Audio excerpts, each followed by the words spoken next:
चलिए दोस्तों, आज की इस वीडियो में हम लोग क्लास 12 के एक्सरसाइज 1.4 के क्वेश्चन नंबर 11 को देखने वाले हैं। ठीक है, इसके पिछले वाले वीडियो में क्वेश्चन नंबर 10 तक हम लोग सॉल्व कर चुके हैं। देखिए क्वेश्चन नंबर 11 क्या है कि समुच्चय ए में n गुना n, इस समुच्चय ए में आपको एक ऑपरेशन दिया है कि a, b का ऑपरेशन c, d से करेंगे तो a प्लस सी और कॉमा हो जाएगा b प्लस डी। दिखाना है कि ये क्रम विनिमय भी होता है, साहचर्य भी है और इसका तत्सम का भी होता है, वो भी आपको निकाल देना है। ठीक है, अब चलिए यहाँ पर जरा सा फोकस करते हैं। चूंकि आपको दिया है क्रम विनिमय दिखाना है ना, चूंकि आपको दिया हुआ है कि a, b, जब इसका ऑपरेशन c और d के साथ करते हैं तो आपका बोल रहा है कि a प्लस सी और कॉमा बन रहा है b प्लस डी।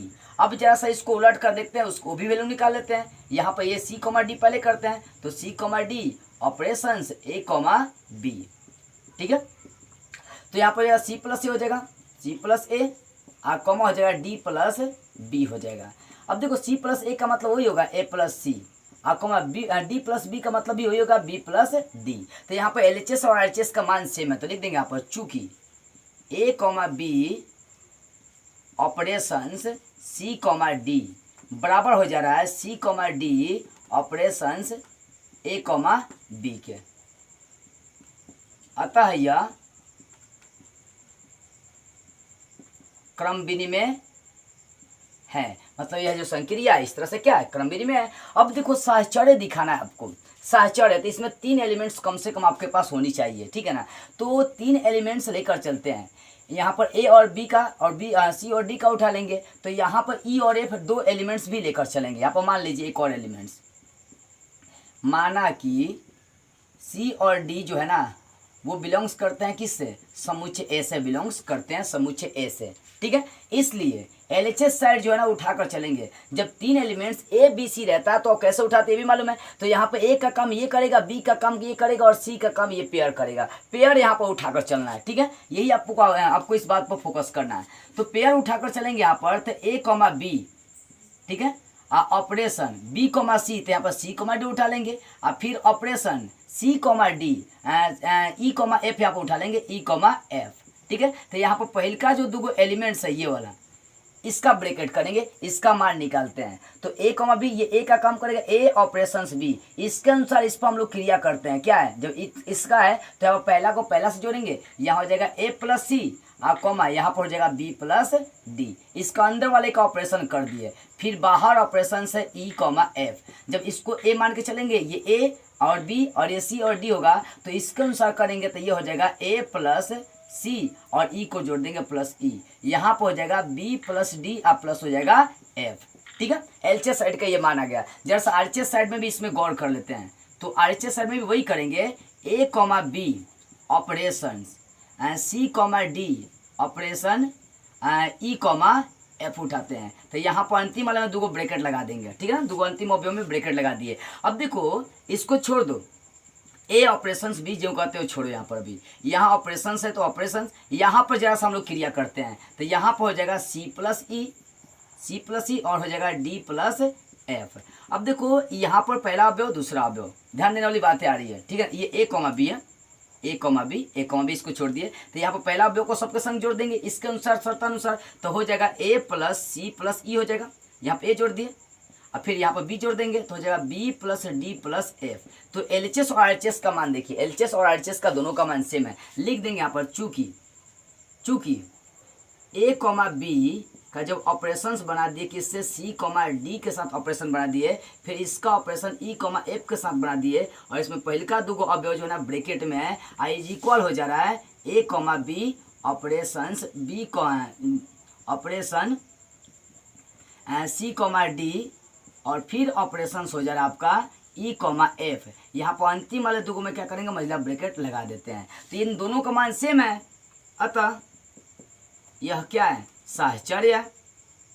ये जो संक्रिया है क्या है, साहचर्य है। तो इस तरह से साहचर्य साबित कर दिए। अब देखो यहाँ पर दिखाना है कि इसका तत्समक यदि है तो यदि तत्समय का अस्तित्व है तो आपको ज्ञात कर देना है। तो यहाँ पे एक काम करना है, जो तत्समक हम ई लेकर चलते हैं उसको मान लेंगे। माना कि ई बराबर E1, E2 लेकर चल देते हैं। क्या लेकर चल देते हैं, E1, E2 लेकर चल देते हैं और ये सब अवयव किसके, समुच्चय ए का ही अवयव है। ठीक है। अब ध्यान देने वाली बात है यहाँ पर पहले अवयव का ई के साथ ऐसे आपको मतलब पेयर बनाना है कि ए आनी चाहिए। इस बात पर जरा सा आपको गौर करने की आवश्यकता है, ठीक है ना। यहाँ पर इस बात को ध्यान लेकर चलेंगे, चूंकि आप जानते हैं चूंकि ए का ऑपरेशन ई के साथ इस प्रकार करेंगे कि ए आनी चाहिए, ठीक है ना। इसलिए यहाँ पर इसको उठाएंगे, ए का काम ये करेगा, तो ए कॉमा बी का ऑपरेशन आपको ई के साथ ये E1 कॉमा E2 लेकर चलेंगे। यहाँ पर इस प्रकार आपको करना है कि ये पहला एलिमेंट ज्यों का त्यों आनी चाहिए, ये वाला ये आनी चाहिए आपको, ए कॉमा बी आपको ज्यों का त्यों आ जानी चाहिए, ठीक है ना।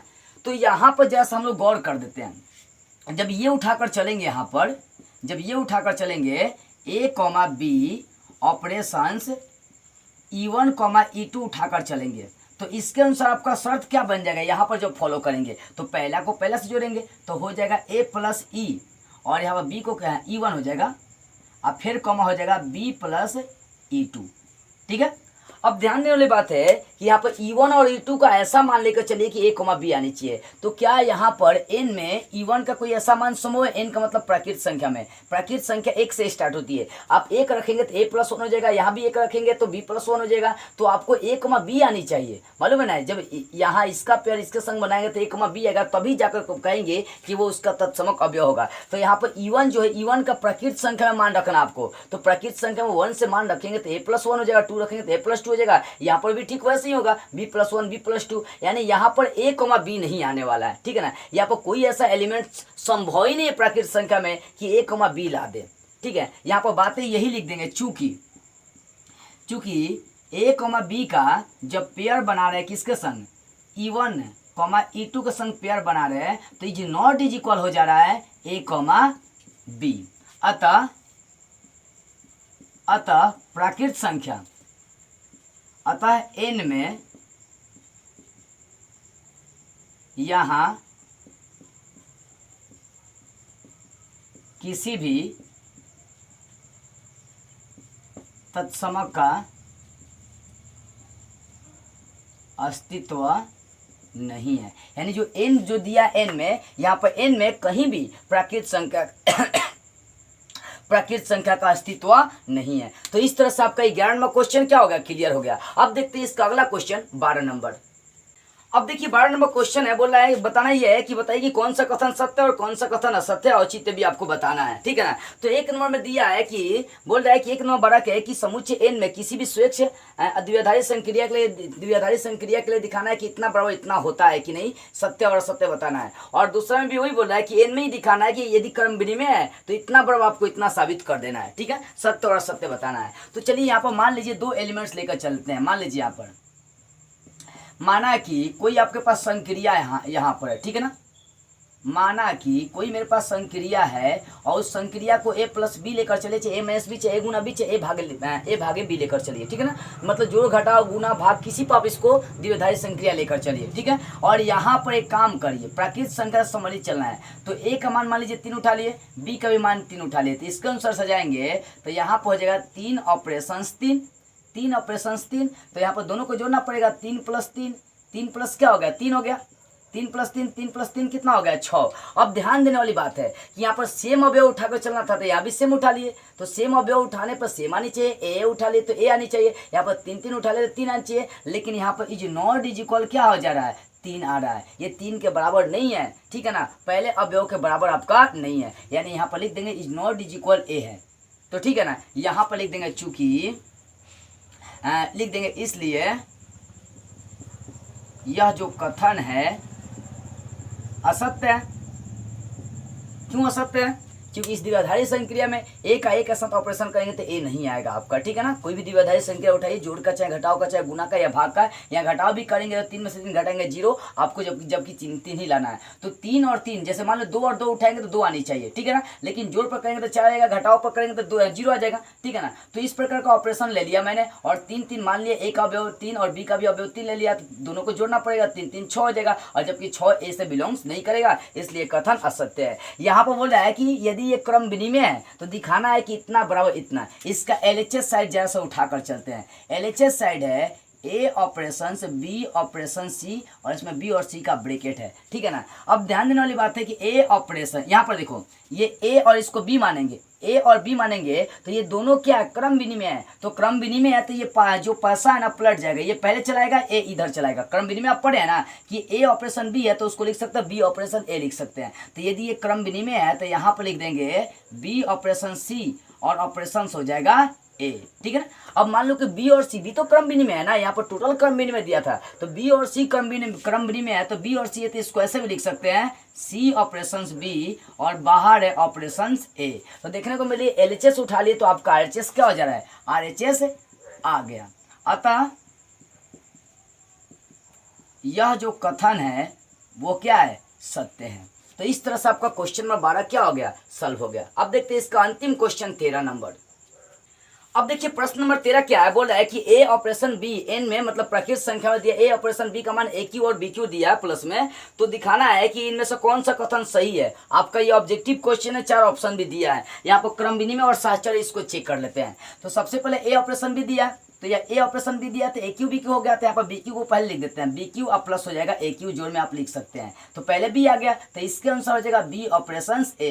तो चूंकि देखने को मिल रहा है कि ए का ऑपरेशन बी हो गया, ए ऑपरेशन बी बराबर आ गया बी ऑपरेशन ए के, अतः यह क्या है, क्रम विनिमय, अतः यह क्रम विनिमय है, ठीक है, ये क्रम विनिमय है। अब जैसा साहचर्य की यहाँ पर जांच कर लेते हैं, साहचर्य देखते हैं। तो मान लीजिए साहचर्य के लिए आपको 3 एलिमेंट्स लेकर चलना पड़ेगा, माना कि ए बी सी ये बिलोंग सब करता है प्राकृत संख्या से, इसलिए एलएचएस साइड उठाकर चलेंगे साहचर्य चेक करने का। बताया गया था कि ए ऑपरेशन बी ऑपरेशन सी, इसमें पहले का 2 अवयव होता है ना ब्रैकेट में होता है, ठीक है। तो ए ऑपरेशन बी, तो इसके अनुसार आपका हो जाएगा ये ए क्यू आप प्लस बी क्यू। ध्यान देंगे, ये नहीं देने वाली बात है, इसको ए मानेंगे इसको बी मानेंगे, तो ए और बी मानेंगे तो आपको दिखाना ए क्यू, तो यहाँ पर ए ऑपरेशन हो जाएगा क्योंकि अवयव ए है, तो ए ऑपरेशन बी का दी होल क्यू अब प्लस यहाँ पर सी का क्यू हो जाएगा, क्योंकि ये पहला अवयव दूसरा अवयव दोनों का करेंगे क्रिया, तो इसके अनुसार ए क्यू बी क्यू हो जाएगा। अब देखो यहाँ पर ए और बी का क्यू करेंगे, ए और बी का ऑपरेशन करेंगे तो यहाँ पर हो जाएगा ए क्यू अब प्लस हो जाएगा बी क्यू, इसका दी होल पावर 3 है तो 3 और यहाँ पर पावर सी क्यू है तो सी क्यू, ठीक है। इसका आरएचएस साइड का भी जरा सा मान निकाल के देखते हैं वो क्या रहा है। तो आरएचएस साइड में वही करेंगे, ए ऑपरेशन बी ऑपरेशन सी, यहाँ पर अंतिम वाला जो 2 अवयव उसको उठाते हैं, जरा सा ध्यान दीजिएगा, ए ऑपरेशन बी ऑपरेशन सी उठाते हैं, तो यहाँ पर ये पहला अवयव इसको दूसरा अवयव मानेंगे तो दोनों का क्यू करना है, तो ए का क्यू आप प्लस उठाएंगे बी ऑपरेशन सी का दी होल क्यू। अब ध्यान देने वाली बात है ए का Q plus B operation C, इसके अनुसार ब्रेक करेंगे तो यहाँ हो जाएगा बी का क्यू और प्लस सी का क्यू और इसका दी होल पावर क्यू हो जाएगा। तो यहाँ पर ध्यान देने वाली बात है, यहाँ पर सी का क्यू था और यहाँ पर जब ब्रेक करेंगे तो सी पर पावर कितना हो जाएगा, 9 हो जाएगा, 6 हो जाएगा। मतलब यहाँ पर जो है दोनों मान सेम नहीं है, ठीक है ना। लिख देते हैं चूंकि ए ऑपरेशन बी ऑपरेशन सी, यहाँ पर पहला एलिमेंट्स, यहाँ पर ए ऑपरेशन बी ऑपरेशन सी, यहाँ पर अंतिम वाला 2 ब्रैकेट, ये दोनों मान सेम नहीं है, अतः यह साहचर्य नहीं है। यहाँ पर लिख देते हैं इस प्रकार यह क्रम विनिमय है, क्या इस प्रकार यह क्रम विनिमय है परंतु साहचर्य नहीं है, क्या है, परंतु साहचर्य नहीं है। इस तरह से यह क्रम विनिमय है लेकिन साहचर्य नहीं है। अब ऑप्शन टच करिए, क्रम विनिमय है लेकिन साहचर्य नहीं है, आपको ऑप्शन देख सकते हैं टच कर रहा है बी, ऑप्शन कौन सा सही हो गया, बी हो गया। तो इस तरह से आपका क्वेश्चन नंबर 13 क्या हो गया, क्लियर हो गया, और आपका ये एक्सरसाइज 1.4 भी क्या हो गया, अच्छी तरह से क्लियर हो गया। तो बस आज की इस वीडियो में इतना ही, अगले वीडियो में हम लोग ठीक इसके विविध को सॉल्व करते हुए फिर मिलेंगे।